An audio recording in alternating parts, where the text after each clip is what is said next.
sûr que dans on ne peut pas faire plus qu'une ou deux questions, hein. Mais bon, c'est déjà bien. C'est déjà ça. Donc, la question de Thierry d'abord, et après, je passe à la question de débat. La question de Thierry, c'est, en fait, il a mal compris ce que je voulais dire par les politiques de libre marché. N'est-ce pas? Les politiques du free market. C'est une notion importante dans l'économie standard, l'économie des néoclassiques. Thierry, c'est toi qui as posé la question, hein? Donc, écoute.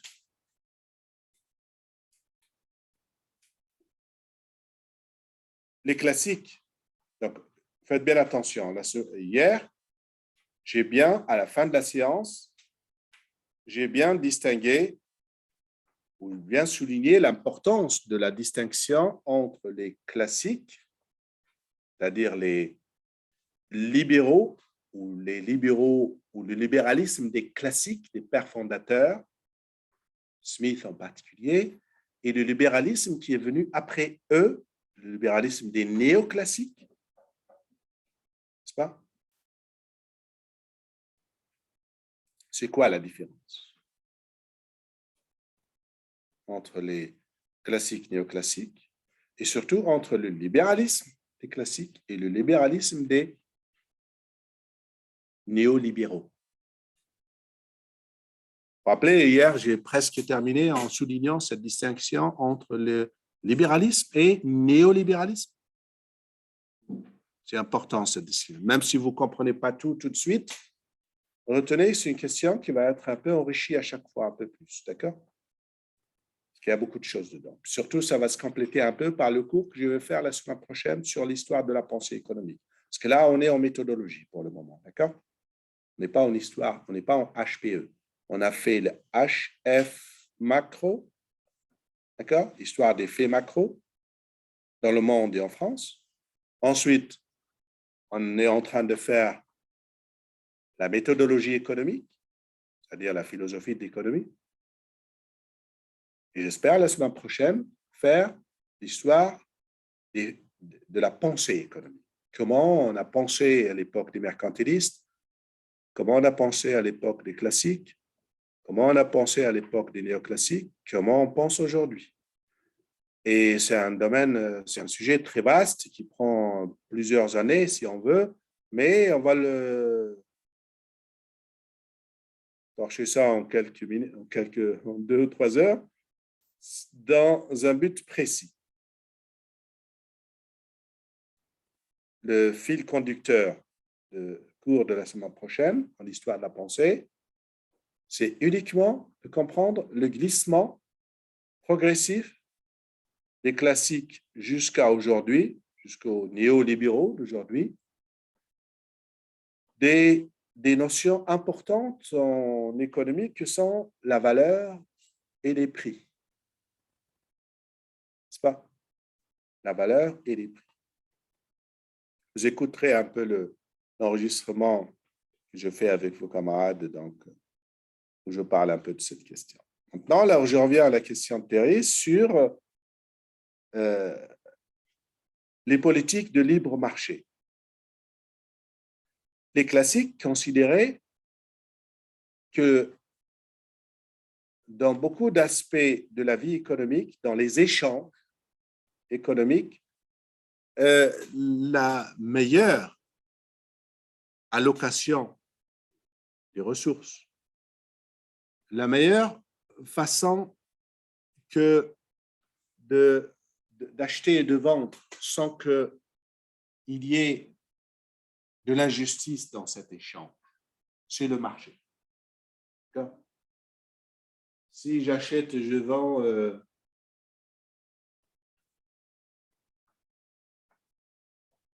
en dehors du marché, c'est d'autres formes d'échange qui ne sont pas justes en économie.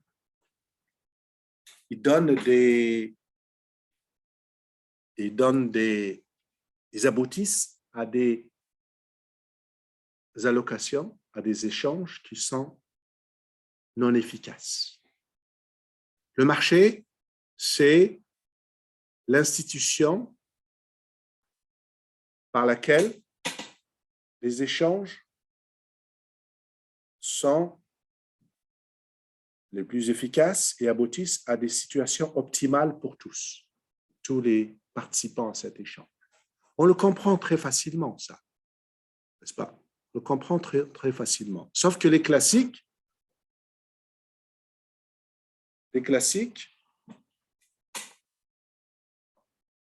ne voyaient pas le marché comme étant le mode d'interaction de toutes les sortes d'échanges dans la vie économique. Par contre, les néoclassiques ont accordé au marché beaucoup plus de place et ils le considèrent comme le seul capable de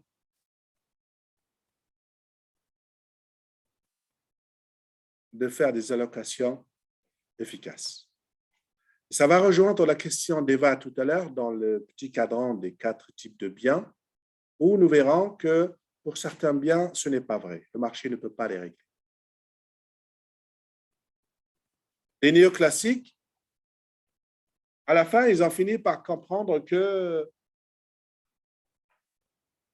ce marché qui doit résoudre toutes les interactions, tous les types d'échanges, finalement, il a ce qu'on appelle aujourd'hui des défaillances de marché.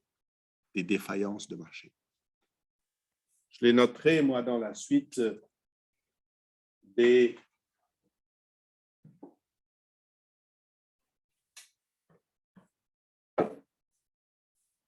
DDM. Si vous verrez dans mes notations, en cours dans les diapos, je les note DDM. Donc, pour revenir à la question de Thierry, la politique du libre marché, c'est qu'il faut, pour aboutir à des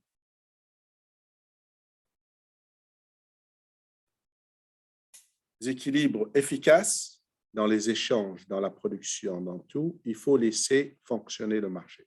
Parce que c'est le seul qui permet de faire de la bonne façon ces allocations. Autrement, c'est ou la force, les rapports de force, ou la coercition, ou le vol, ou la guerre. Le marché permet de faire des échanges pacifiés et justes et efficaces.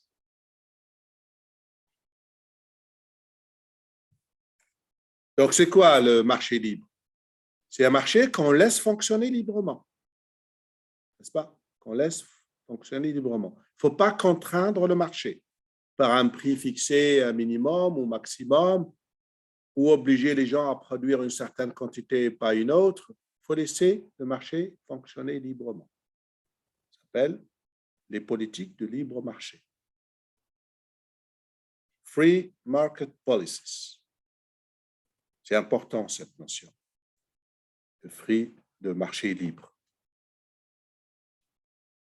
Alors, il y a une petite confusion ici. Nous verrons tout à l'heure dans la question débat. Parce que je vous ai piégé hier. Je vous ai dit, quand les économistes, enfin les gens disent le marché est libre, je vous ai dit, c'est libre de quoi? Quand on dit quelqu'un est libre, libre de quelque chose. Quelque chose qui le contraignait, il s'en est libéré. C'est quoi cette chose? Vous m'avez dit, c'était, qui peut répondre? L'État. On pense tout de suite à que le marché, pour qu'il fonctionne bien, il soit libre de l'État. En fait, les classiques fondateurs, ils ne pensaient pas à l'État en pensant à un marché libre. Ils pensaient à autre chose qui empêcher le marché d'être libre. Pensez à autre chose. Et cette autre chose, on va la voir dans la question débat. Peut-être que vous le savez déjà. Qu'est-ce qui empêcherait le marché d'être libre si ce n'est pas l'État? Il y a autre chose qui est plus grave que l'État. Si vous ne voyez pas tout de suite, on va la reprendre la question dans la question débat tout à l'heure. Mais je reviens à la question de Thierry, qui n'est pas une question en fait, c'est comme il a fait une confusion. Donc, quand on dit politique de libre marché, c'est l'idée de rendre sa liberté au marché pour qu'il fonctionne correctement et il nous fasse aboutir aux équilibres optimaux. Il donne les meilleures allocations des ressources. C'est-à-dire un marché, il a des signaux qui s'appellent les prix et qui annoncent aux acheteurs et vendeurs, le producteur, il lui annonce qu'est-ce qu'il faut produire. C'est avec le prix que le vendeur ou le fabricant décide de combien il va produire. S'il n'y a pas de marché, il peut produire trop ou trop peu. Et donc, le marché, il a une fonction informationnelle, fonction d'information. Avec les signaux de prix, il donne aux producteurs et aux acheteurs qu'est-ce qu'ils doivent acheter et qu'est-ce qu'ils doivent produire. Donc, quand on dit politique de libre marché, c'est permettre à cette institution de fonctionner librement. Vous connaissez l'adage très connu français qui est dit comme ça, même dans les textes anglais, laissez faire, laissez aller. Vous connaissez cette expression, non? Laissez faire, laissez aller. C'est laisser faire le marché. C'est le marché qui permet de résoudre tous les problèmes de location. Est-ce que c'est quoi ta question finalement? Tu as compris un peu mieux, Thierry, ou je précise encore? Voilà, j'étais sûr que tu avais une petite confusion, mais bon, c'est normal, vers la fin de l'heure où je parle vite. Il faut toujours poser des questions quand il y a une chose que j'ai mal ou trop vite expliqué dans le cours, dans le TD, vous avez le droit de revenir à n'importe quelle autre question, même d'il y a un mois. D'accord? Il ne faut pas se gêner pour ça. Donc, voilà ce point. Donc, sur ce point, je vous ai dit, faites attention. Je l'ai dit dans le diapo, dans l'enregistrement avec vos camarades tout à l'heure, vous allez le voir. Je fais très attention. J'insiste beaucoup sur la distinction entre les libéraux et les néolibéraux. C'est quoi la différence en économie? D'accord?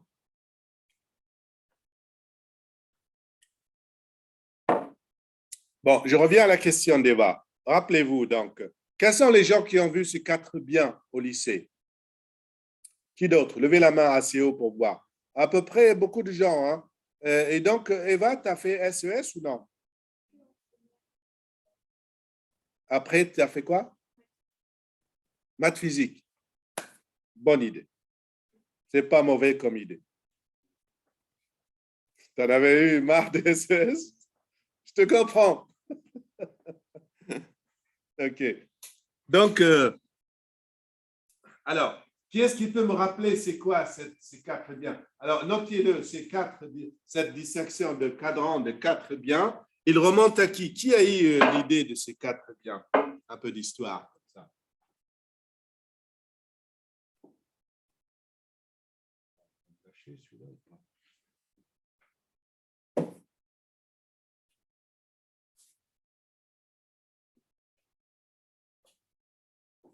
Oh là là là là, casse-pied ce truc.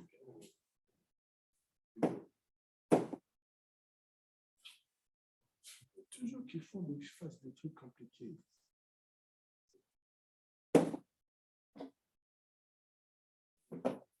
OK.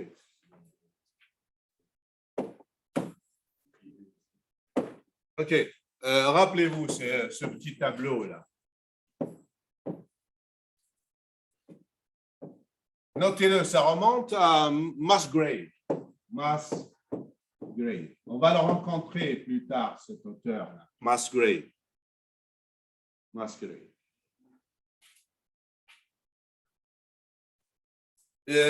Aussi, Samuelson. Surtout Samuelson, il a popularisé cette idée. Musgrave était l'un des qui ont développé un peu cette idée.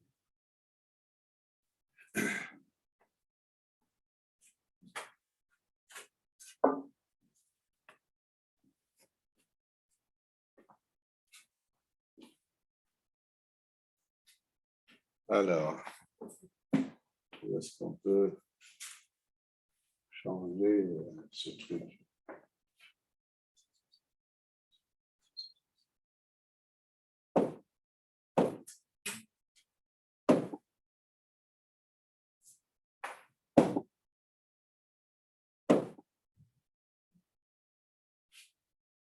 Alors, c'est qui sont compliqués.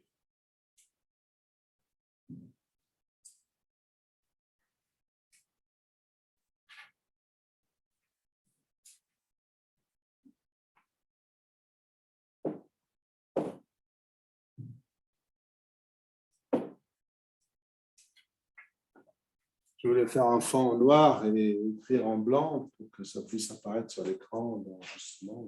Je suis pas arrivé. Donc, qui se rappelle comment il y a un critère là et un critère là. C'est quoi ces deux critères? Oui, je t'en prie. Alors, rival, non rival.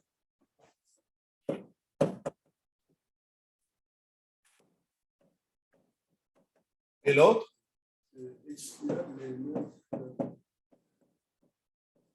Excluable, non excluable. Alors, on va expliquer ces deux trucs. Qu'est-ce que ça veut dire un bien rival? Oui.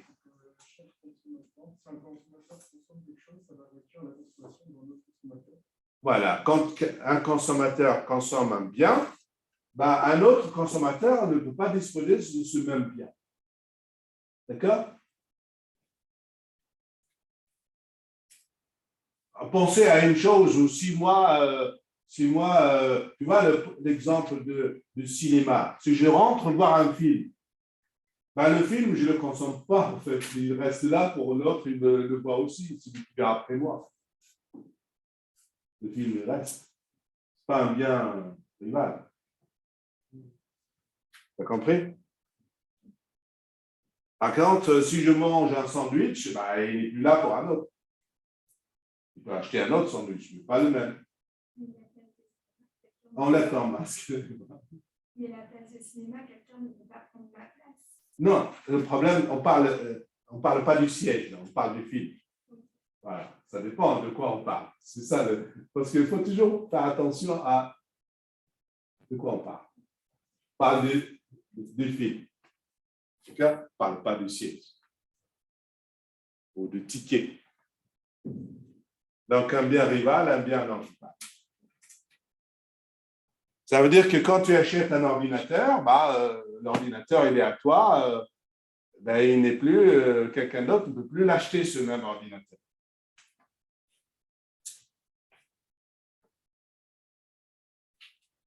Et ensuite, vous avez les biens excluables ou non excluables. Suitable or not suitable. C'est quoi ça?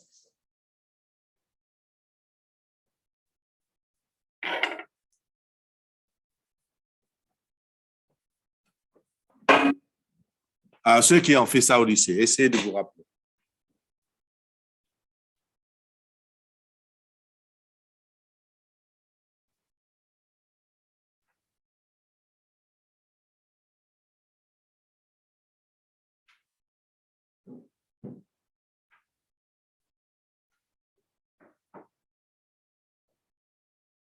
Je vous rappelle rien? Oui. Tout le monde n'a pas accès à ce bien. Par exemple, pour la propriété privée, c'est excluable. Non, la propriété privée, c'est pas un bien, c'est un principe.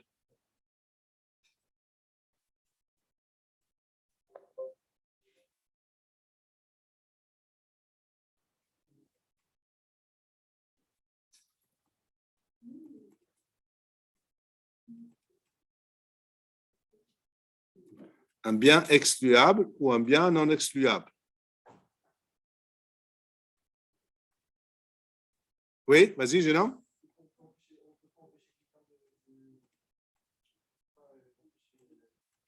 Quelqu'un d'en profiter. On peut interdire l'accès à quelqu'un ou non. Est-ce qu'il est possible? D'accord?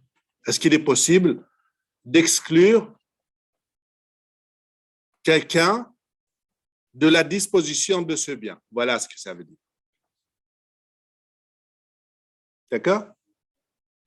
Bon, ce n'est pas clair pour vous tout de suite, hein, Eva, tu es bien d'accord avec moi. Ça ne dit pas tout ce qu'on vient de dire, mais je voulais juste tester si vos camarades se rappellent du principe. Et toi, plus tard, tu vas te rappeler de cette façon. Alors, un bien excluable et un bien non excluable. Retenez bien une chose, s'il vous plaît. Alors, regardez bien. Pourquoi le marché, que j'étais en train d'expliquer dans la question de Thierry tout à l'heure, c'est important. Les politiques de libre. Parce que normalement, qu'est-ce qui permet d'exclure quelqu'un de la disposition d'un bien? Il met le prix ou il ne le met pas? D'accord? Qu'est-ce qui permet d'exclure quelqu'un? C'est le prix. Tu ne mets pas le prix, tu n'as pas le bien. Donc, le mode d'exclusion dans le marché, c'est le prix. Quand quelqu'un veut acheter cette voiture, le vendeur va lui dire, oui, tu es pauvre, toi, tu as ramené l'argent de quoi la payer, je ne te vends pas, tu es pauvre, tu n'arrives pas à cette voiture. Tu ne peux pas. Tu mets le prix comme bien. OK? C'est ça l'exclu. Hein? Je ne sais pas comment ça se dit en français. Hein? Non! Non, c'est pas l'exclusivité. C'est pas. Non. En anglais, on dit excludable. Excludable. C'est pas l'exclusion, mais c'est pas l'exclusivité. C'est qu'on peut exclure quelqu'un ou pas. C'est pas l'exclusion. L'excluabilité.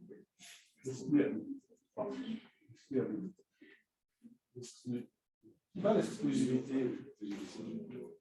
Est-ce qu'on peut exclure quelqu'un avec le prix ou pas? Eh bien, il y a des situations où on ne peut pas exclure quelqu'un qu'il mette ou qu'il ne mette pas le prix. On ne peut pas. D'accord? Prenons un exemple. C'est quoi l'exemple qu'on donne le plus classique pour comprendre ce critère d'excluabilité? Oui.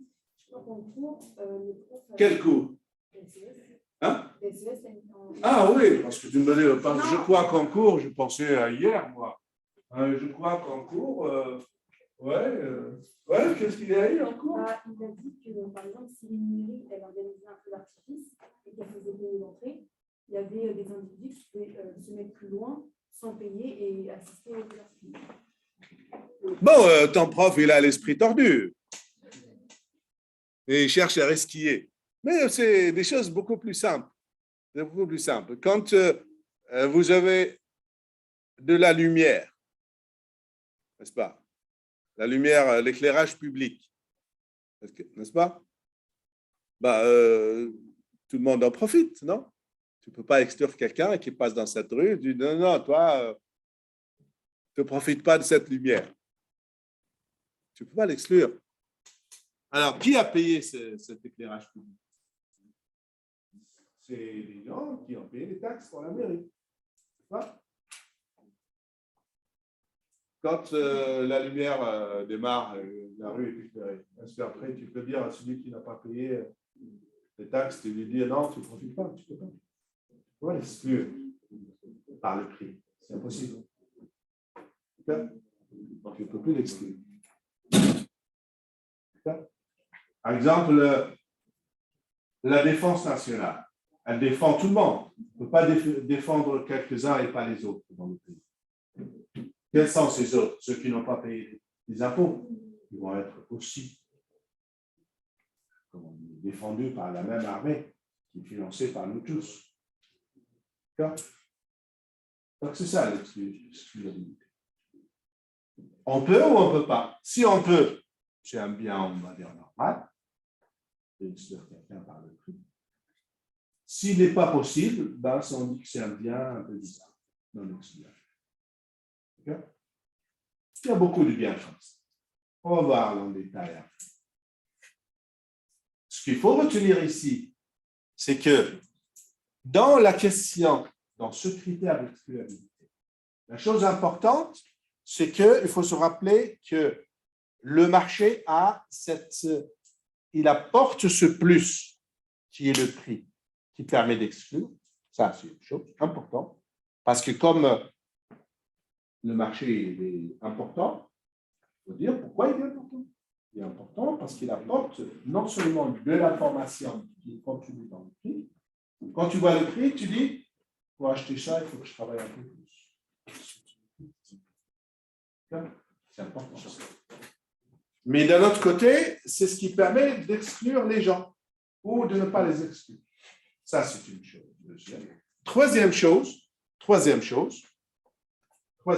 importante, ce à quoi a pensé votre camarade, en fait, le prof de mon camarade, c'est que pour les biens non excluables, apparaît un risque. Lequel?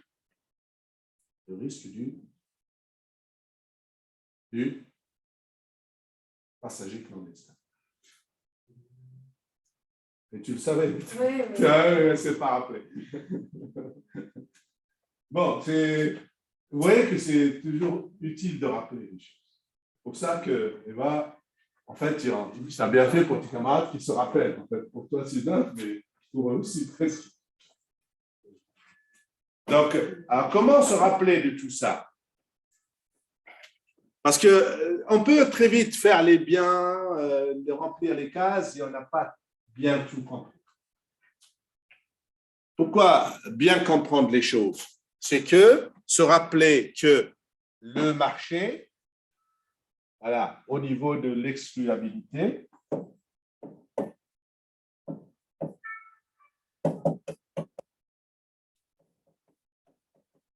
il faut se rappeler, que l'avantage du marché, je note comme ça le marché, l'avantage du marché, c'est qu'il apporte, les prix, qui est une information précieuse pour toi, acheteur, et pour lui comme vendeur. N'est-ce pas? Le marché, le prix, il est défini par un marché, il n'est défini par personne d'autre. C'est ça l'avantage du marché. Sa qualité, c'est qu'il fait émerger cette information qui est le prix, qui n'est décidé ni par le vendeur ni par l'acheteur. C'est une information extrêmement précieuse. C'est elle qui va dire à l'acheteur combien il peut acheter, combien il peut prétendre. Et ça dit au vendeur combien il n'a pas intérêt à produire plus ou moins. Et c'est ça la qualité du marché, c'est cette information et l'allocation de ressources selon ces prix, l'allocation. N'est-ce pas? Il y a plein de choses à dire sur le marché avec ce prix, hein. Plein de choses. Normalement, vous devez les voir en microéconomie. Que le fonctionnement d'un marché tout seul, c'est le travail de la microéconomie. D'accord? Marché d'un bien X, Y, un bien abstrait, X, un bien X. Il y a un marché, une offre, une demande. C'est là qu'on apprend tout sur le marché. Et donc, l'avantage, c'est que le prix, c'est ce qui permet l'exclusion.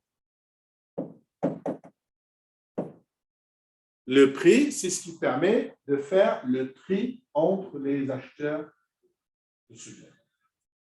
Tu n'as pas le prix, just go away.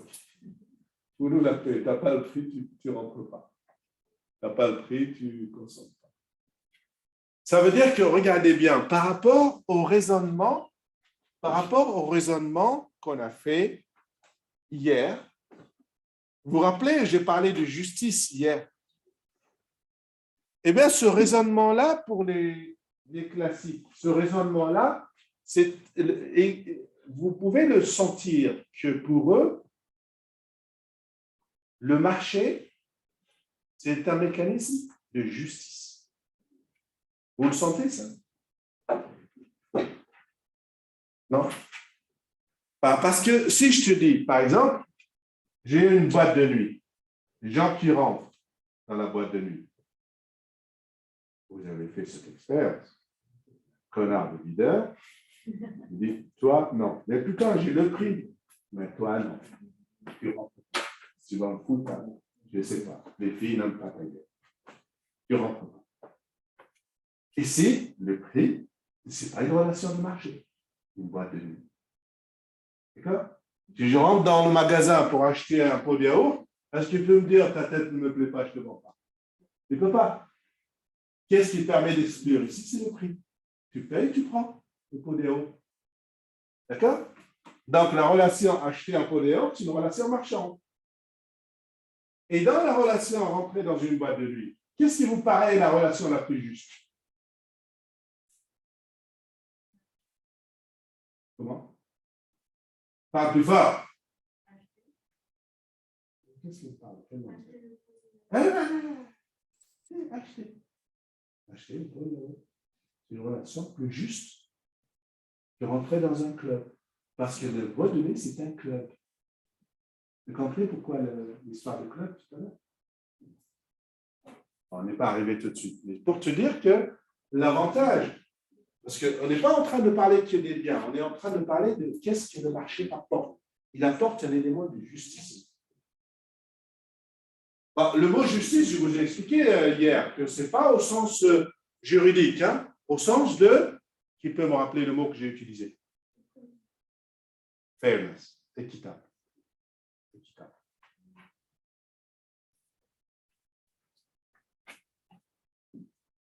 Donc,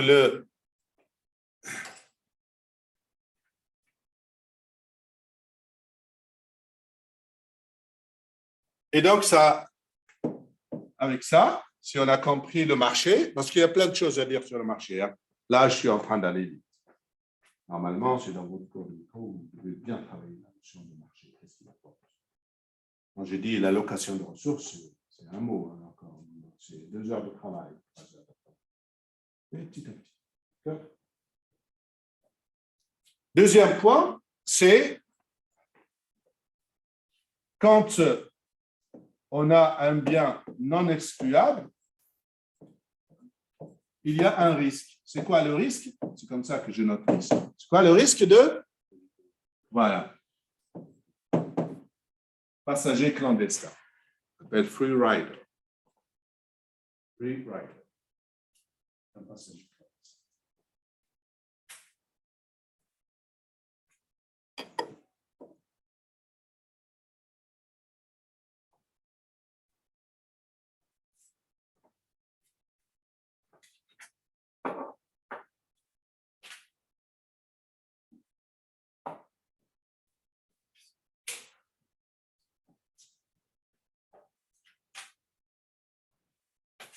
Et quand on parle de rivalité,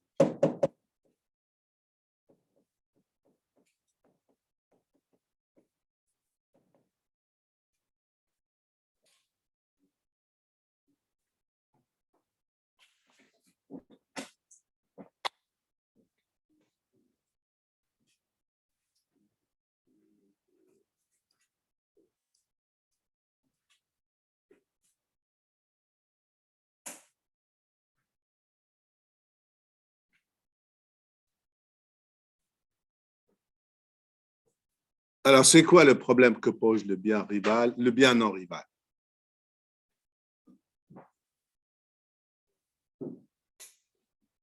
Hein?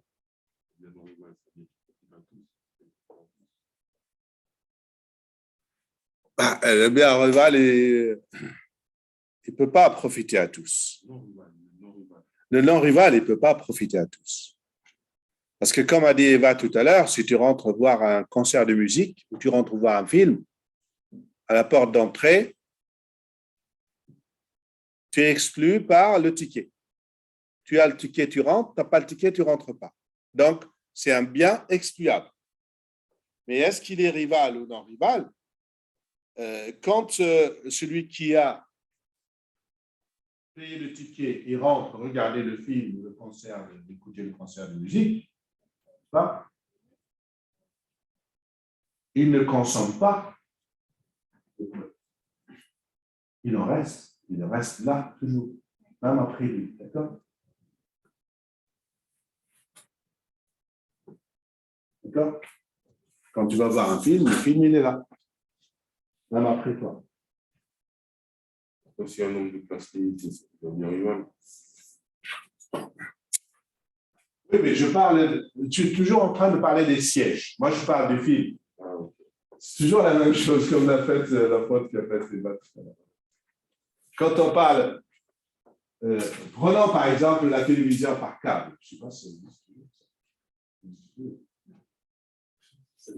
Avant, c'était exemple type. Bon. Donc, on a dit un film, comme on a dit tout à l'heure. Qu'est-ce qu'il y a d'autre? Voilà, c'est... Bon, il y a plein de choses pour lesquelles on rentre dans un club de tennis, par exemple. D'accord? Pour entrer dans un club. Juste, on est juste limité par la surface. On ne peut pas dépasser un certain nombre de personnes.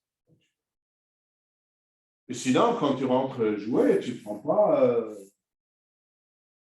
la place d'un autre. Il en reste pour l'autre. Sauf si le tennis club, avec le Covid, il ne faut pas aller plus de 100 personnes. Autrement, on ne peut pas, le bien n'est pas rival. Quand tu le consommes, tu ne détruis pas ce que l'autre va ici. Il en reste. Le problème de la rivalité, c'est uniquement la capacité de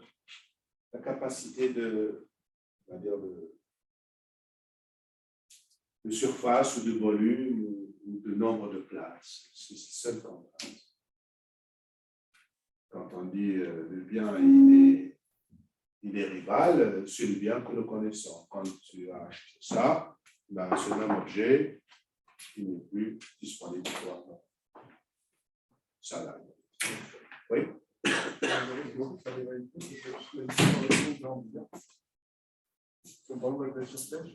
C'est quoi? La rivalité, c'est que le précédent, c'est Enlève ton masque un petit peu pour parler clairement. il y a aussi une conséquence, c'est que la rivalité, c'est la disparition d'un bien, comme par exemple la surpêche. Ça fait diminution de cette espèce, c'est du coup le consommateur a accès à ce bien. Voilà. C'est un autre exemple. Un autre exemple de lorsque tu pêches dans la mer.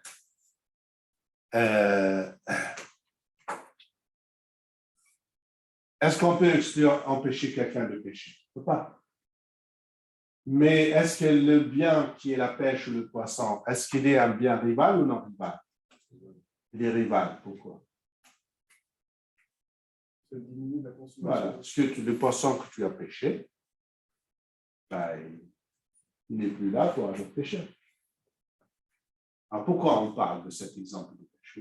Parce que si les consommateurs consomment plus que ce que ce bien produit, que la quantité est disponible. Ça va faire disparaître ce bien-là. Voilà. En fait, l'idée, c'est de dire que si on fait de la surpêche, c'est quoi la surpêche? C'est pêcher plus que? Non, c'est pas ça. La surpêche, c'est quoi? Pas pêcher plus qu'il y en a. C'est pêcher plus que? Voilà, plus que la reproduction. Parce que si tu pêches beaucoup et que tu ne dépasses pas le cycle de reproduction des poissons, c'est pas grave. Si tu pêches tellement que tu ne laisses pas le temps aux poissons de se reproduire, bah, tu diminues petit à petit jusqu'à faire disparaître les espèces. D'accord? Alors, pourquoi je parle de ça? Parce que dans rival, non-rival, je ne vais pas développer tous les bienfaits du marché. Je vais juste, comme ici, il y a un risque. C'est quoi le risque ici?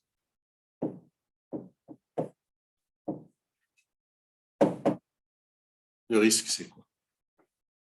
Le risque d'un bien qui n'est pas rival. Comme le poisson. C'est quoi le risque?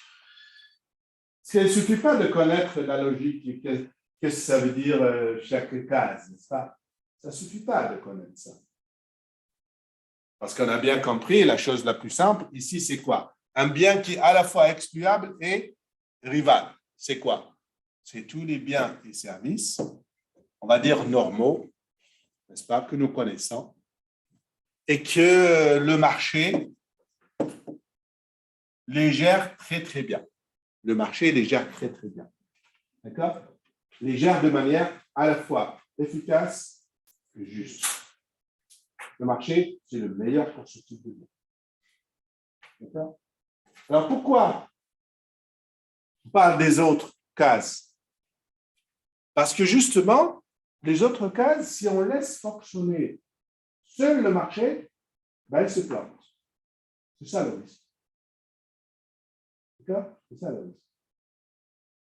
Le risque, c'est de dire que le marché ne peut pas tout régler. Alors, chaque type de bien, il a son risque. Les biens non excluables, c'est le risque du passager clandestin. Ici, dans la non-rivalité, il y a un risque qui est très important en économie et qui a fait couler beaucoup d'encre, qui a fait faire beaucoup de réflexions. Vous avez bien compris et remarqué que si on laisse librement les gens pêcher comme ils veulent, puisque tu parles tout à l'heure de politique de libre marché, le danger ici, c'est la surpêche. Qu'est-ce qui va dire à quelqu'un, ouais, tu ne pêches pas parce qu'il n'en restera pas pour l'humanité? Tu dis, je n'ai rien à prendre pour l'humanité. Tu le laisses faire et ça veut dire que le marché qui est censé mener la société vers un équilibre ou une situation qui est la meilleure. On dit optimale, optimale. Et bien, il se trouve qu'il nous mène vers, au contraire, vers une situation très, très désastreuse. D'accord? Donc, la surpêche, c'est un exemple. Ce risque-là, parce que regardez bien. Alors, regardez, je n'ai pas voulu faire un cours sur le marché. Le marché, normalement, l'aboutissement, en anglais, on dit the outcomes, le résultat, est considéré comme quelque chose de optimal. C'est-à-dire quelque chose qui est bon pour tout le monde. Ça veut dire que quand on ne produit pas trop d'un bien, c'est que c'est mieux comme ça. Si on produit plus, ce n'est pas bon. Si le marché a décidé que l'on produise tant de voitures, c'est que plus, ce n'est pas bon pour la société. C'est l'idée que non seulement le marché est juste fait, mais en plus, il fait la bonne allocation des ressources. Il dit combien il faut produire. Pas seulement pour le producteur, pour son intérêt propre, mais aussi pour la société. C'est la meilleure quantité. Il ne faut pas dépasser si le marché a décidé de choisir. Ça, c'est au niveau de la philosophie économique. Je considère que le marché aboutit à des équilibres optimaux. D'accord? Optimum pour la société. Bien sûr, c'est une prévention. Sauf que,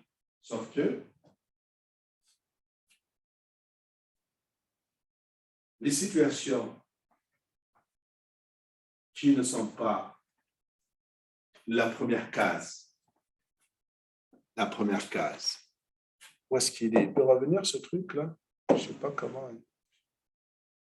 On ne peut plus retrouver ce que j'ai fait? Ça me casse les pieds, cette histoire.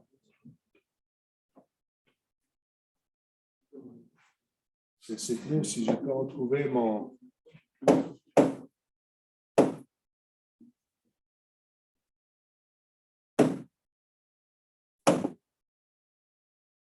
Oh là là là là là, c'est compliqué.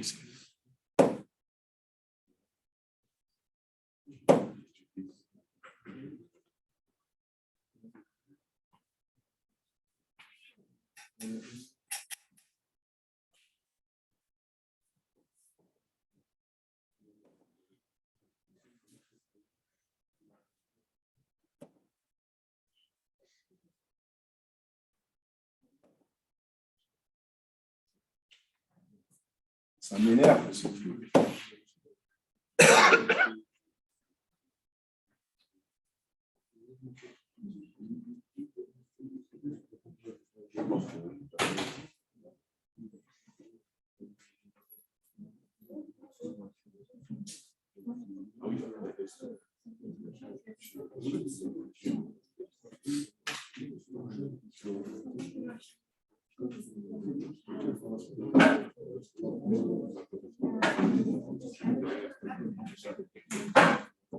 Ça m'énerve.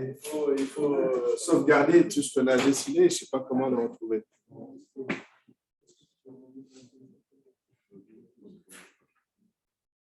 Ah, il va me lâcher, lui, ou pas?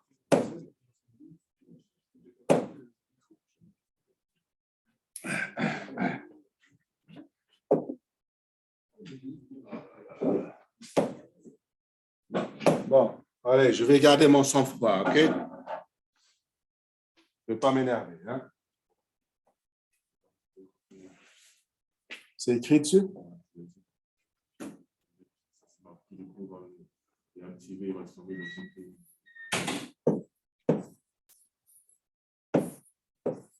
En tout cas, on a dit qu'ici, les biens qui sont à la fois rivaux et excluables sont des biens que nous connaissons, les biens et services que le marché peut régler complètement, sans problème.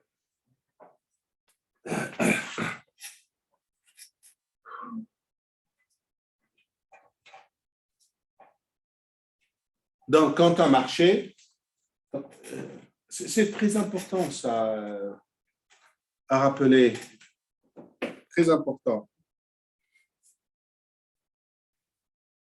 que les économistes prétendent que les allocations faites par le marché, c'est ce qui est bon pour la société. Si on ne produit pas plus, c'est qu'il ne fallait pas produire plus. D'accord? C'est non seulement une question de fairness et d'équité.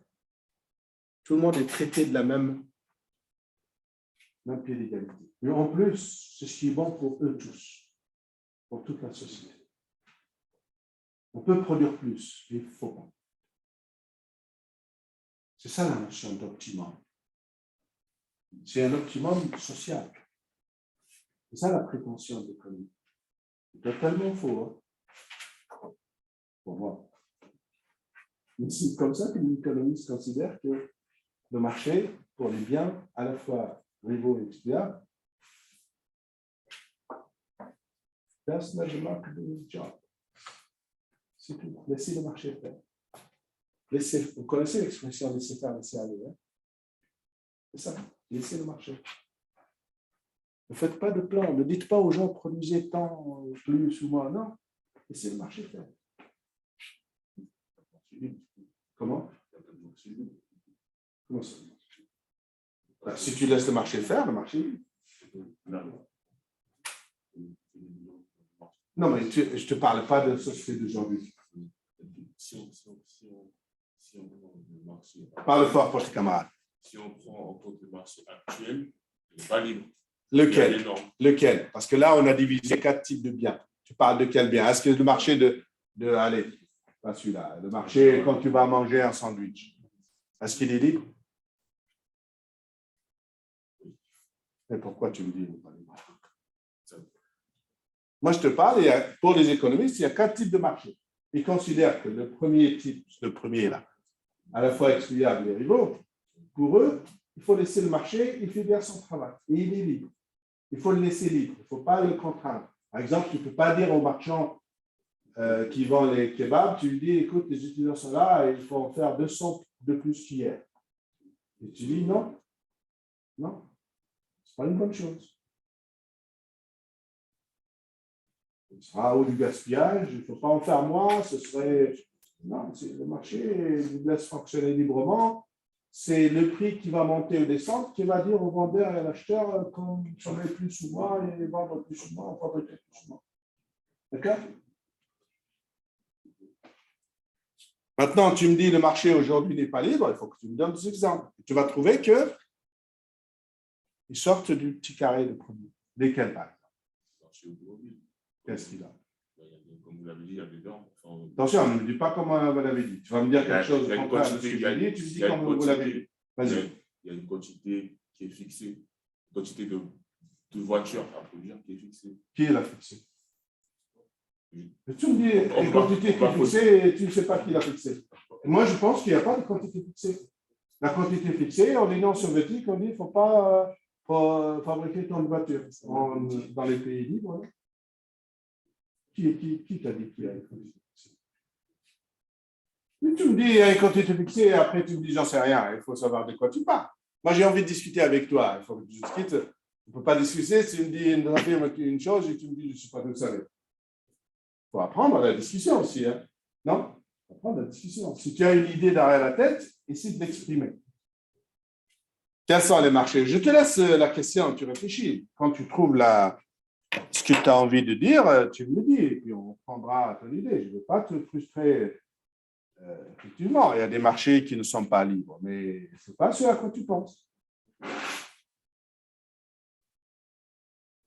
Donc, les marchés qui sont là, qui sont non rivaux et qui sont excluables.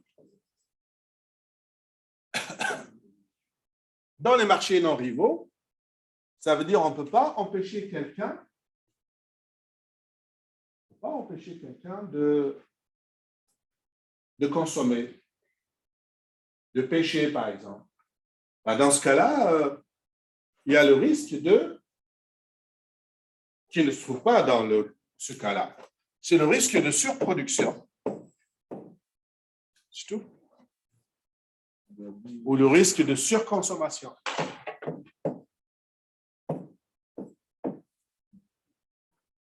C'est un risque très, très grave. Pourquoi? Parce que quand c'est un produit qui est dans la première case, ce risque n'existe pas. Il n'existe pas ce risque. Ça veut dire que dans les autres cas, si on laisse fonctionner le marché, si on laisse les gens libres, ils nous mènent vers la catastrophe. C'est un risque très important.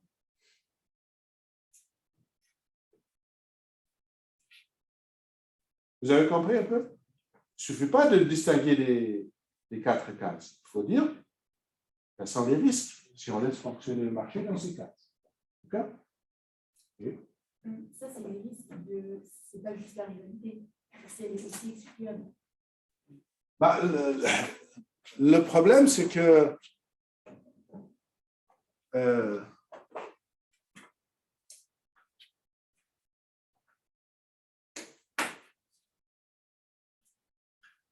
quand on prend la pêche, par exemple, la pêche, l'activité de pêche, elle n'est pas excluable. Enfin, elle n'est pas excluable. On ne peut pas exclure quelqu'un. Donc, ça veut dire qu'on est ici.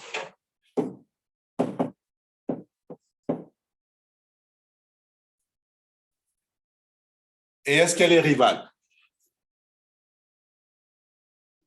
Elle est rivale. Donc, on est là. Donc, ici, c'est la pêche. La pêche implique risque de surproduction ou surconsommation. D'accord?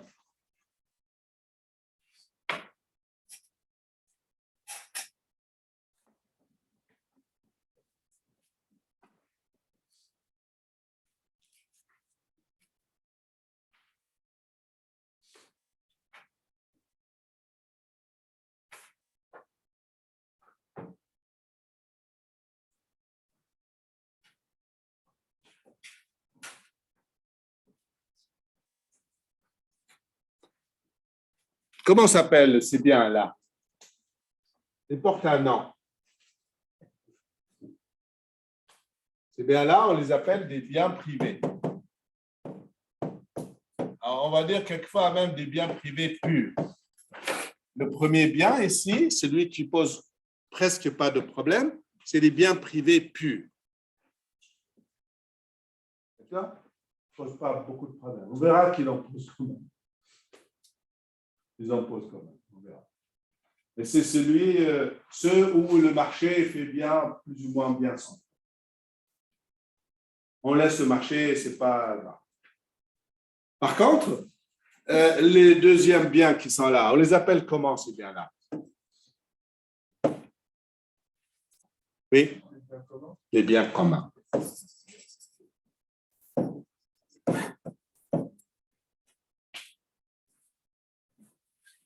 On les appelle aussi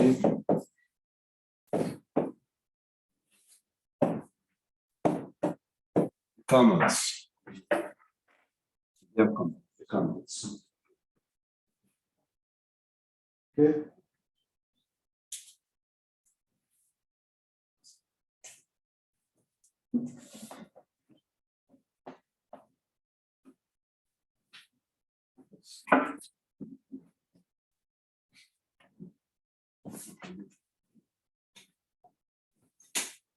Il y a beaucoup de sortes de biens communs. C'est un sujet très important actuellement en économie.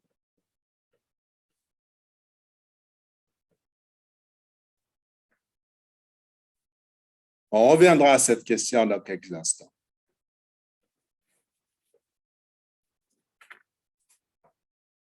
Et ces biens-là, comment on les appelle? Les biens comment? Hein? Club. Parce qu'il y a d'autres noms des fois pour ces mêmes biens. Plus fort? Non, le bien commun, c'est l'autre case.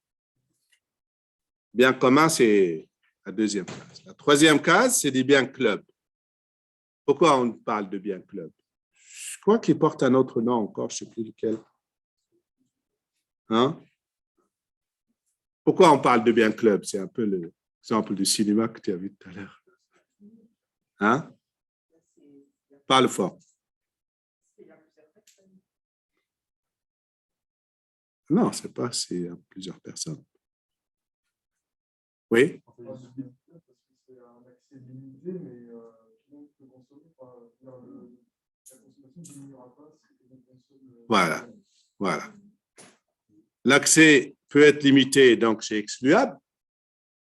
Mais en même temps, quand les gens qui ont été admis dans le club et consomment, le bien ne dépérit pas. Si c'est le film ou le tennis club ou autre chose, ça ne disparaît pas.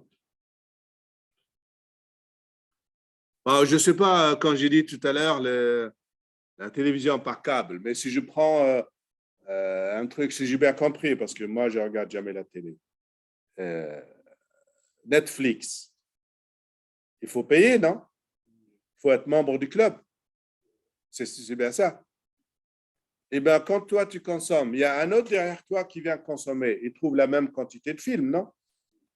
Il n'y aura pas de baisse de quantité de films. Parce qu'il y a beaucoup de gens qui sont connectés. Il en reste pour tout le monde. Donc, c'est un bien qui n'est pas rival, mais qui est excluable par le ticket d'entrée, l'abonnement.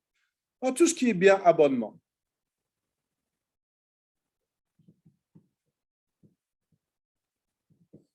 Bon, il ne faut pas prendre l'abonnement de la SNCF ou de la RATP. Parce qu'à partir d'un certain moment, tu trouves les rames pleines à craquer. Tu dis, je ne veux plus prendre mon abonnement, ça ne marche plus, je prends une voiture. Là, c'est autre chose. Et ensuite, vous avez ce bien-là. Ça s'appelle le bien public. Vous connaissez la chanson de Bon public, non? Ça vous dit rien? Georges Brassens. Ce qui suis là encore.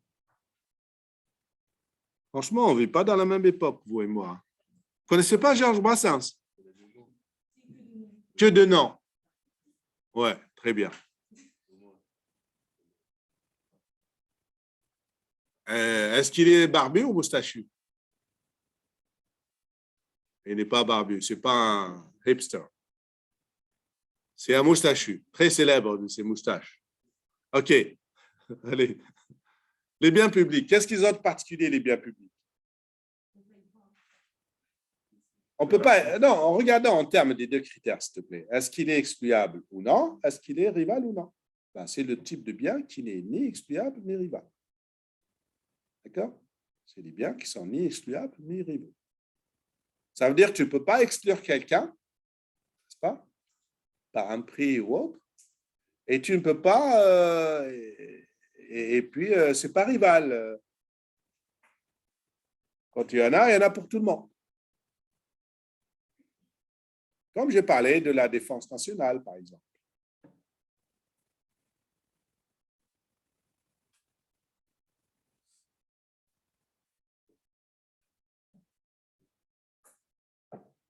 Et les biens qui rentrent dans cette catégorie qui vont nous intéresser, je l'espère, dans le cours sur l'écologie, c'est l'air pur.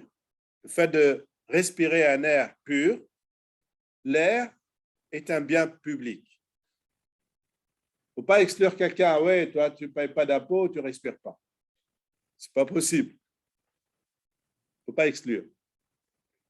Et quand on respire, normalement, ce que l'on respire, il en reste pour les autres.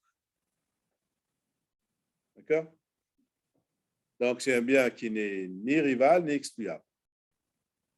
Pourquoi c'est intéressant dans notre cas, le deuxième et le quatrième, les biens communs et les biens publics, parce que ce sont les biens où, dans lesquels on trouve tous les problèmes que pose le changement climatique.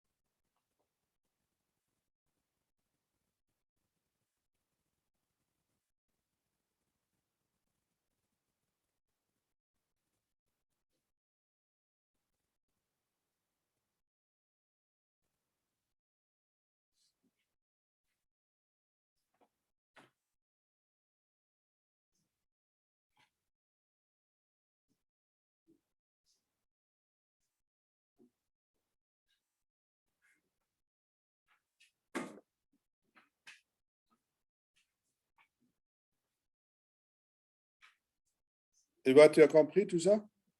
Attention, hein, c'est un petit aperçu. Il y a plein de choses encore. Donc, comprenez bien, s'il vous plaît. Chaque fois qu'on présente quelque chose, même si elle n'est pas nouvelle pour vous, il faut comprendre que ce n'est qu'une porte d'entrée dans un thème très large. Les gens qui s'intéressent à l'écologie, problèmes sociaux, tas d'autres sujets qui peuvent intéresser les jeunes, sachez que ça, c'est juste une entrée en matière. Après, il y a plein de choses qu'on peut utiliser là-dedans. Donc, moi, j'espère que vous êtes assez adultes pour voir si vous avez un truc qui vous accroche et tout, essayez d'approfondir. Ça, c'est scolaire, ce qu'on vient de faire. C'est scolaire. Et comment ne pas rester scolaire? C'est relier ça avec vraiment le raisonnement économique, comme les risques que j'ai soulevés, risques de surconsommation, de surproduction, n'est-ce pas? Et approfondir ces questions-là, parce que quand on dit ça, on n'a pas tout dit. Et ici, aussi, il y a un risque.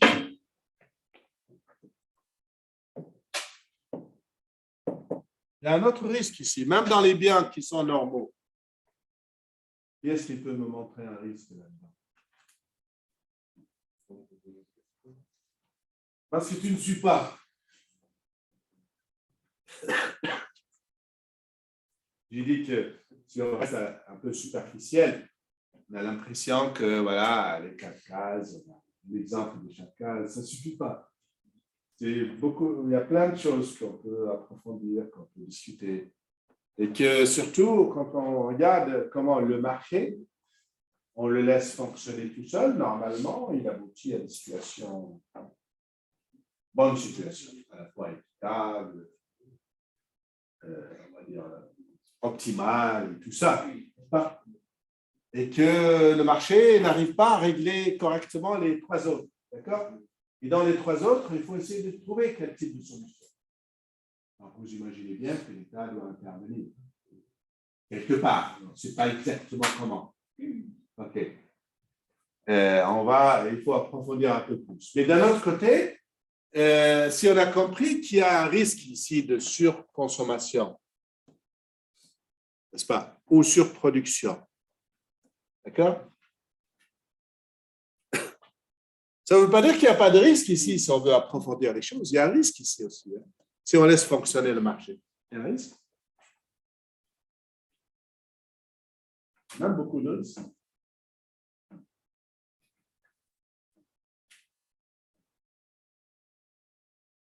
Et il y a des biens qu'on appelle des biens sous tutelle.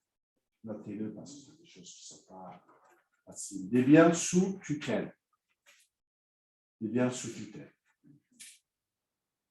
Ce sont des biens dans lesquels, si on laisse fonctionner librement le marché et les gens, ils vont les sous-consommer. Donc, on les oblige à les consommer. Ou on les incite à les consommer. Parce que si on les laisse libres, ils vont consommer moins que la quantité optimale. Et c'est qui la tutelle ici? La tutelle ici, c'est l'État. Il prend en charge l'objectif de pousser les gens à consommer de certains biens qui sont un intérêt pour eux. D'accord? Vous pouvez imaginer un peu les choses? Non? C'est d'imaginer. Si on laisse les gens libres, ils ne vont pas consommer de certaines choses qu'on considère qu'ils devraient en consommer plus. Et c'est pour ça que l'État se charge d'encourager ou de subventionner ces biens pour que les gens les consomment plus. Parce que c'est dans l'intérêt de tous, oui. Excellente réponse. Les vaccins. Les vaccins. Si on laisse les gens libres, il n'y aura pas 20% de vaccinés. La preuve, vous connaissez un peu les réfractaires. Hein? Alors, c'est que quelque part, il y a des personnes qui disent « Moi, mon intérêt, c'est que je ne les consomme pas. » C'est bien là, d'accord? C'est son intérêt personnel. Et on a vu que l'économie de marché, c'est le propre intérêt personnel de quelqu'un, l'égoïsme, qui fait le bonheur de tous, n'est-ce pas? Vous l'avez bien compris ça. Mais dans un cas d'épidémie, mon intérêt, je consomme, je ne prends pas ce vaccin. Mais sauf que si on regarde collectivement, si chacun raisonne comme ça, l'épidémie sera dévastatrice. Donc, si chacun pense à son propre intérêt, eh bien, l'intérêt social ne se trouve pas. Vous êtes d'accord? Donc, c'est pour cela que même dans les situations de marché de biens qui sont excluables et qui sont rivaux, le marché, quelquefois, il nous mène vers des catastrophes. On appelle ce type de bien des biens sous tutelle. D'accord? L'État fixe des obligations. On oblige les gens à se vacciner.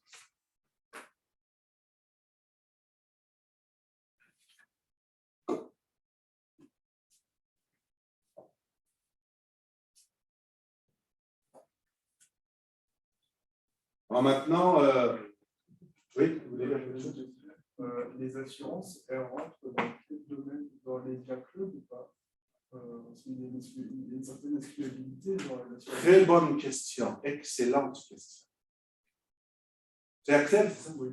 Ah, je n'oublie pas les noms des stars. Je n'oublie pas les noms des stars. Ces stars-là, quand ils ont un sale note pour l'examen, je triche. Je ne le dis à personne.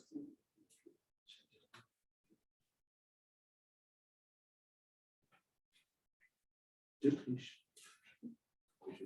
Hein? Non, c'est une excellente question. Excellente question. Excellentissime question.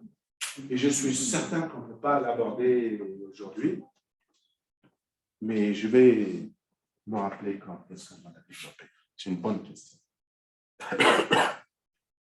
Regardez, prendre une... j'étais où? Non, mais je n'ai pas fini le truc où j'étais. Sur les biens sous tutelle, et après je reviens à la question d'accès. Okay? Les biens sous tutelle, donc si on laisse les gens libres, ils ne vont pas consommer la quantité optimale qui serait bonne pour la société. Et donc l'État se charge de ou obliger ou inciter ou subventionner ce type de bien pour que les gens consomment la quantité au moins proche de l'optimal.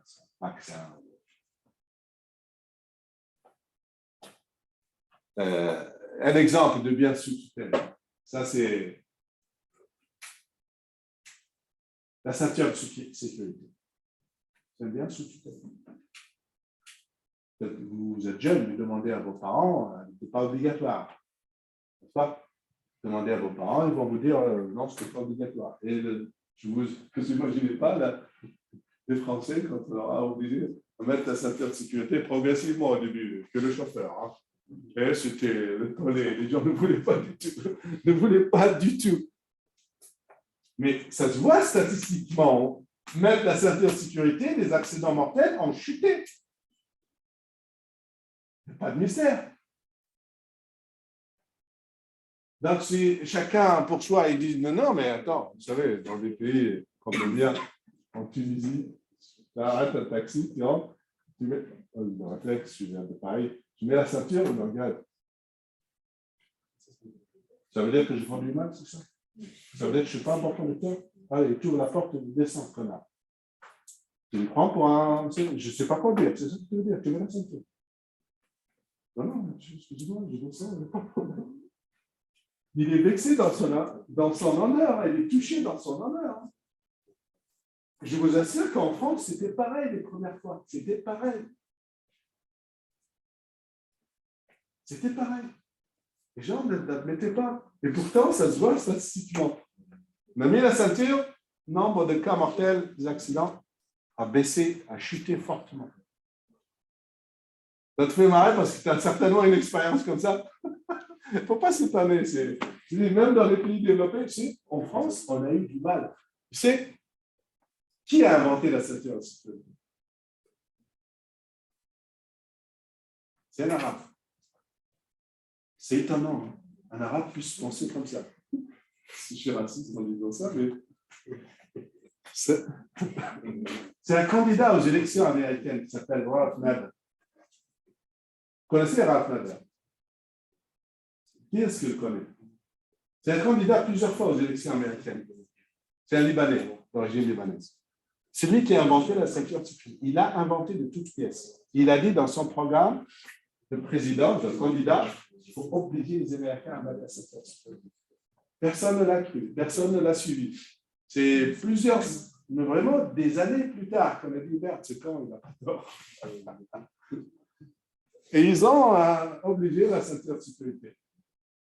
Bien sûr, au départ, ça a mal marché, et après, c'est tout le monde. Même derrière, il faut mettre la ceinture de sécurité. En France, on a mis un temps fou.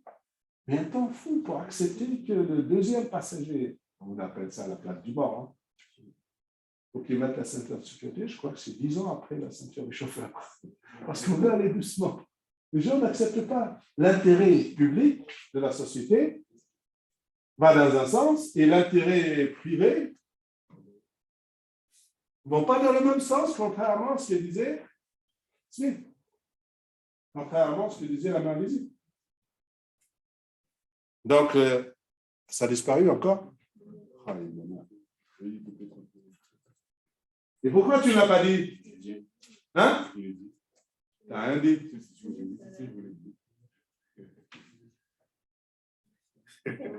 n'as rien dit. Ouais, donc, qu'est-ce que je disais? Ceinture de sécurité, c'est notre bien. Donc, voilà, là, on a un problème de sous-consommation. Les biens sous tutelle, si on laisse les gens libres, ils les sous-consomment. Au lieu de, comme la pêche, ils les surconsomment, ils les sous-consomment. Oui. Aussi, comme exemple, pour les biens sous tutelle, mais aussi la cigarette avec le pack qui était accédé. Mais sauf que là, on n'est jamais arrivé à la bonne solution. On n'est jamais arrivé à faire quoi que ce soit. On a mis des photos dégueulasses, ça tue, ça merde, ça. Ah, rien à faire. Pourquoi il y a un problème là? Hein? Non.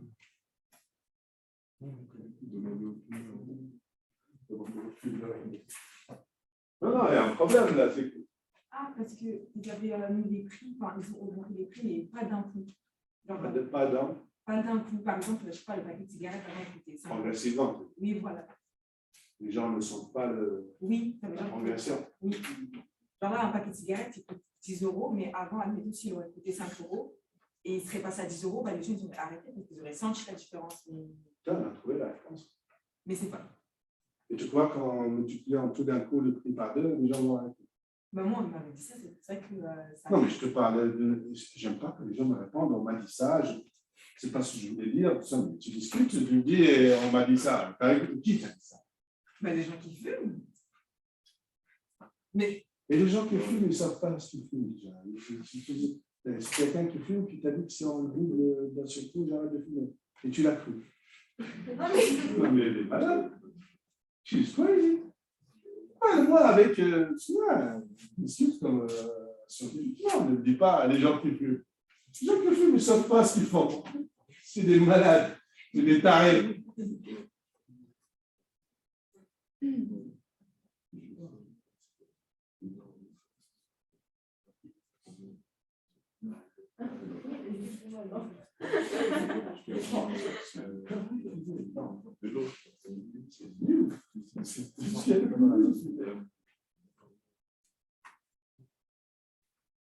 Donc, le moyen de... Bon, l'explication de fumer ou pas fumer, c'est les lobbies des cigarettes. Les lobbies de cigarettes. Les lobbies de cigarettes est très, très fort. Vous voyez l'histoire. Pour montrer et accepter que la cigarette fait du tort à la santé des fumeurs, il a fallu un temps fou pour que les lobbies ne s'opposent pas à cette... Ils ne voulaient pas. Ils ont financé des milliards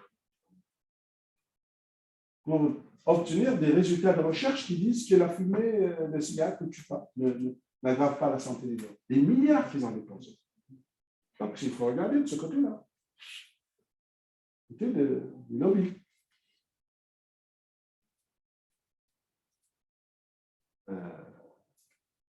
Donc, là, au contraire, c'est un risque de... Je ne dis pas de surconsommation, parce qu'il ne devrait même pas y avoir de consommation. Il ne devrait même pas y avoir de consommation. Mais vous avez, par contre, la réponse des économistes libéraux, voilà, néolibéraux, par exemple. Ils défendaient qu'on vende librement la drogue, la liberté, parce qu'ils mettent au-delà de l'équité, la justice, la location, l'optimalité, ils mettent la liberté au-dessus. Quelqu'un qui veut se faire du mal à sa santé peut le vivre.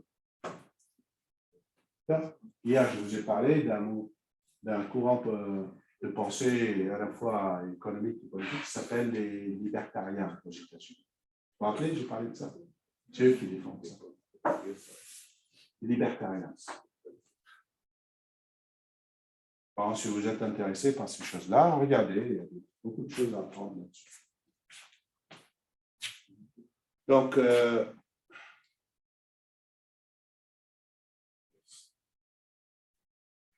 maintenant, si vous voulez, si on revient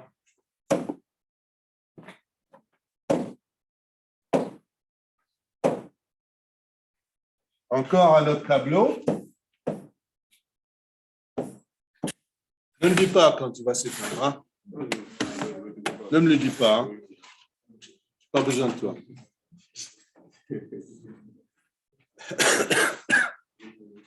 Donc, j'ai posé une question dans le TD, mais c'est juste pour vous pousser à chercher. Une question sur Garrett Harding. Qui est-ce qui voit cette question dans le TD? Et une autre question sur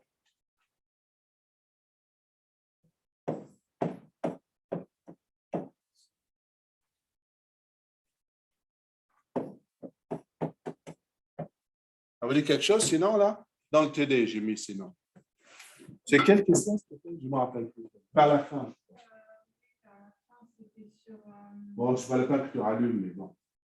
Je ne sais plus comment je l'ai posé la question. Tu as un document devant lui? Expliquer la tragédie des communs selon Garrett Harding. Voilà, expliquer. C'est un phénomène très célèbre en économie. La tragédie des communs. Commons tragedy. C'est quelqu'un qui s'appelle Garrett Harding qui a popularisé ce truc. Vous avez entendu parler de ça ici? Hein? Oui. Toujours. J'ai entendu, mais j'ai oublié. L'essentiel, c'est que j'ai entendu. C'est déjà ça. Hein? Il a entendu. C'est déjà pas mal. Et par contre, vous n'entendez pas parler de Postman. Hein? Vous devrez. Les filles, vous devrez normalement. Pourquoi? Vous devrez. Les filles surtout. Vous en connaissez beaucoup de prix Nobel femmes en économie? Qu'est-ce qui peut me citer un prix Nobel femme en économie? Elle, c'est la première femme prix Nobel. Oui, c'est intéressant. C'est un peu bien intéressant. Et la deuxième prix Nobel femme, c'est qui? La seule. Il n'y a que 2 prix Nobel femmes dans l'histoire de l'économie. Il a trouvé sur Internet. Esther Duflo, c'est qui? C'est une Française. Vous entendez parler d'elle? Bon, je vais être méchant. Hein? Je vais être méchant. C'est son mari. On va être. Je pense qu'elle fait entre nous. C'est son mari.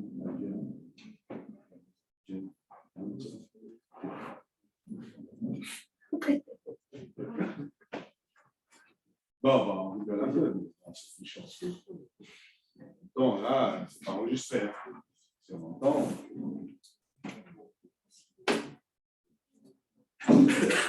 Donc, Elina Ostrom, la première prix Nobel, hein? On va dire la seule, presque. Elle a fait exactement le contraire de ce qu'a fait Garrett Harding. Alors, quelqu'un se rappelle ce qu'a dit Garrett Harding? Ce n'est pas un économiste, hein? C'est un biologiste, agronome, un truc comme ça.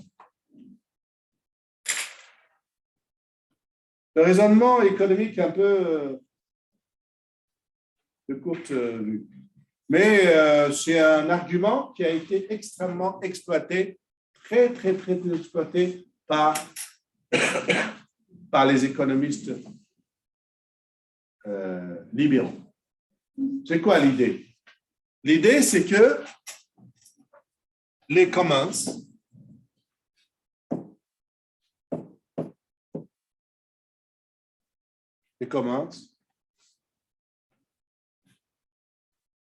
comme ils ont ce risque, lequel le risque des commons, c'est quoi le risque de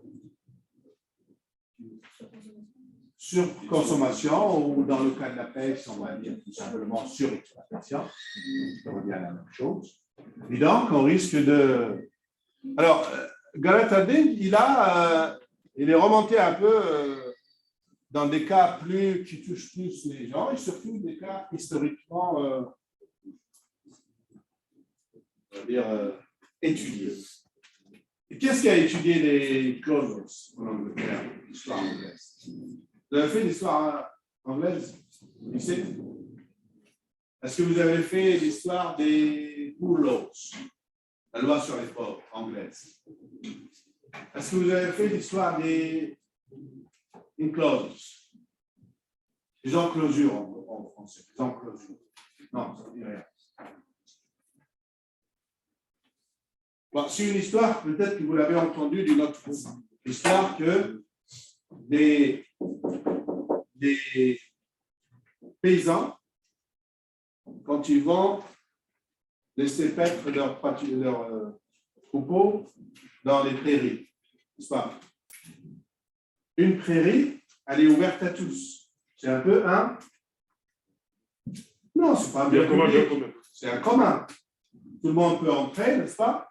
Tu ne peux pas être sûr quelqu'un de laisser ses vaches, n'est-ce pas?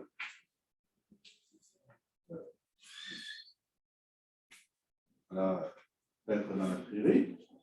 Et c'est un bien donc rival aussi. Pourquoi rival? Parce que si on mange une vache ou un mouton, moi, par un autre temps. Ou une autre vache, d'accord?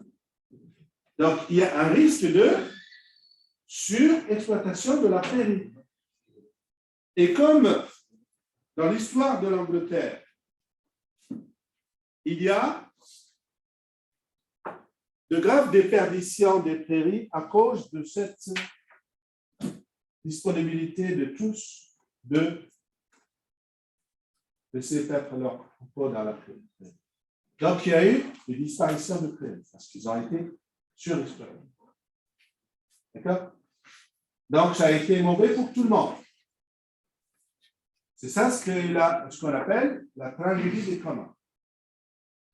C'est une tragédie sociale. Pourquoi? Parce que les gens, après les paysans, il n'y a plus de prairies, ils partent dans les villes, ils sont chômeurs, d'exode rural, que vous connaissez. Ça a été bien observé à certaines époques en Angleterre. Ça. L'époque, c'est vos camarades, il y a quelques années, ils ont étudié les enclosures. Ils ont étudié. C'est quoi les enclosures? C'est mettre des clôtures autour des prairies, c'est ça. D'accord? Mettre des clôtures. Et pour mettre des clôtures, c'est comme mettre la ceinture de sécurité. Il a fallu, c'est des révoltes de paysans contre ça. Quand tu mets des clôtures, ça veut dire qu'ils ont. C'est quoi l'idéologie libérale qui a commencé à cette époque? Pas l'ultralibéral, le néolibéral, les libérales. Les économistes défendaient l'idée que pour ce bien-là, c'est quoi la tragédie du bien? D'où est-ce qu'elle vient? Elle vient du fait que c'est des communs. La solution, c'est quoi? Il y a des biens privés. Les gens qui achètent prennent des clôtures, il faut payer les gens. Et ça, quand on fait rentrer le marché peut régler cette question. Vous voyez l'importance de politique de libre marché. Vous voyez, c'est ça. Comment le marché peut résoudre ces tragédies. C'est très important comme question politique et sociale ou économique. Et donc, les libéraux, ils considéraient que les problèmes de ce genre, il faut introduire un marché et surtout introduire le principe de droit de propriété. Il faut qu'il y ait une propriété privée.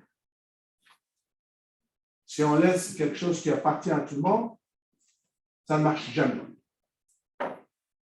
Et cette idée est restée ancrée, mais vraiment impossible à la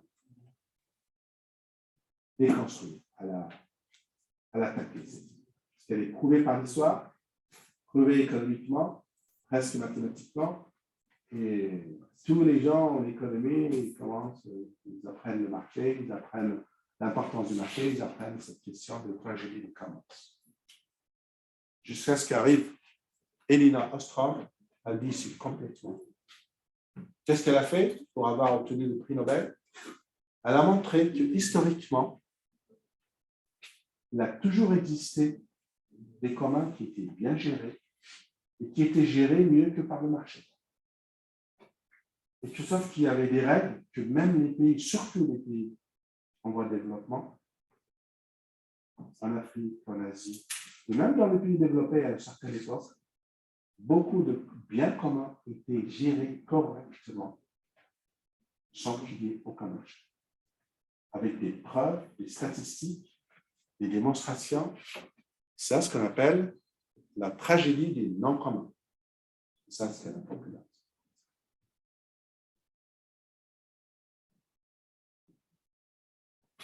Donc ça demande de la lecture de votre part. Comprenez que je ne peux pas traiter ces questions à chaque fois 1 heure ou 2 heures dessus. Ce n'est pas possible. Mais vous devez comprendre que si je pose des questions dans les TD, ce sont des mises en bouche pour vous. Remarque que vous n'avez jamais faim. C'est juste pour vous donner de l'appétit d'aller chercher.